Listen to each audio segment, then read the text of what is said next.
Friend, જય દ્વારકાધીશ, રાધે રાધે। આજે આપણે બનાવશું મૂળાના પરાઠા। તેના માટે મેં એક સરખા મૂળા લઈ લીધા છે આવી રીતે। હવે આપણે એને ઉપરની ચાલ કાઢી લેવાની છે આવી રીતે।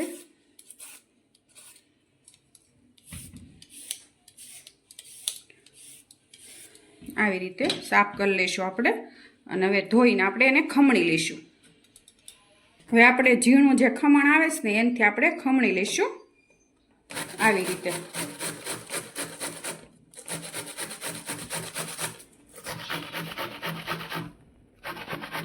આ મૂળાના પરાઠા બહુ સરસ લાગે અને શિયાળામાં તો મૂળા મળે એટલે બનાવીએ કાંઈ। આવી રીતે આપણે બધા મૂળા ખમણી લેવાના છે।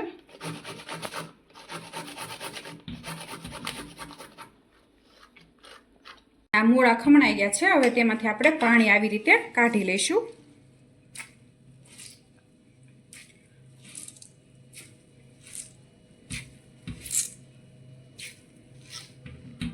અને અહીંયા મેં 2 વાટકી રોટલીનો લોટ લીધો હતો, તેમાં આપણે આ ઉમેરી દઈશું।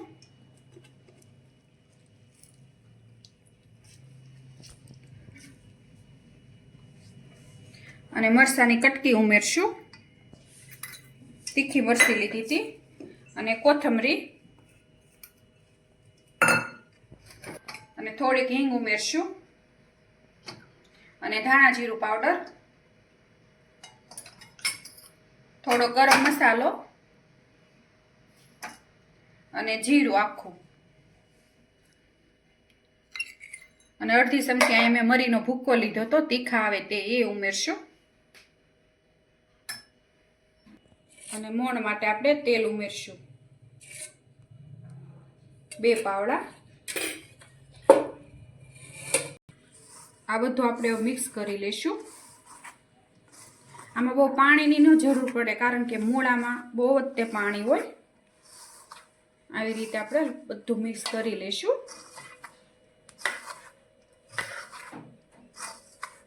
અને સ્વાદ પ્રમાણે આપણે મીઠું ઉમેરશું, મારું ઉમેરતા ભૂલાઈ ગયું હતું।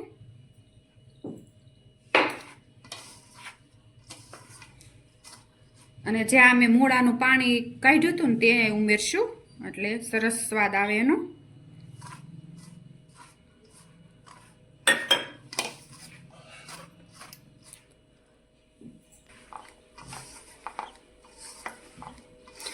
પાણી ધીરે ધીરે જ રેડવાનું, કારણ કે આમાં પાણી મૂળામાં બહુ હોય, અને શિયાળામાં તો મૂળાની સિઝન હોય। તમે પણ આવી રીતે પરાઠા બનાવજો, બહુ સરસ લાગે। અને આ ટમેટાની ચટણી સાથે, દહીં સાથે સરસ લાગે। અને આપણો લોટ બંધાઈ ગયો છે, જુઓ સરસ બંધાણો છે। આવી રીતે થોડો કઠણ નહીં, બહુ રોટલીથી સેજ કઠણ રાખવાનો, અને પછી એની આ હાથેથી ઢીલો થાય સેજ, કારણ કે આમાંથી પાણી નીકળે ને એટલે મૂળામાંથી। અને હવે આપણે આના પરોઠા વણી લઈશું। આ અવડા લુવા, તમારે જવડા પરાઠા કરવા હોય એવડા લુવા લઈ લેવાના, અને આપણે હવે એને પોસા હાથે વણી લઈશું।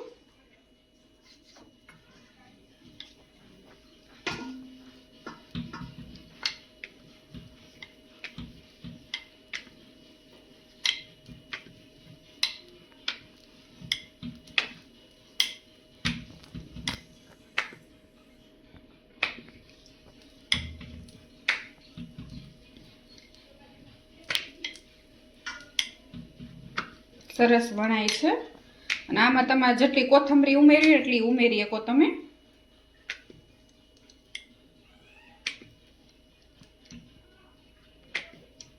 જુઓ તમે, સરસ વણાય, આટલા પતલા વણવાના। અને અહીંયા મેં તવો ગરમ કરવા મૂકી દીધો હતો, તેમાં આપણે ઉમેરી દઈશું, અને 2 સાઈડ આપણે આવી રીતે પહેલા શેકી લેવાના।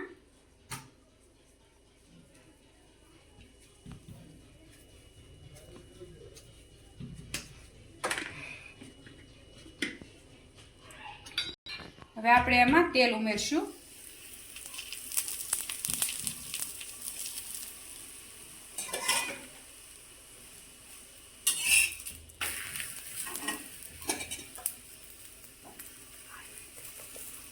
અને આવી રીતે આપણે બધા પરાઠા વણી લઈશું મૂળાના.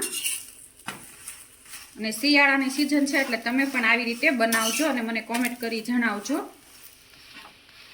આમાં તમે લસણ પણ ઉમેરી શકો.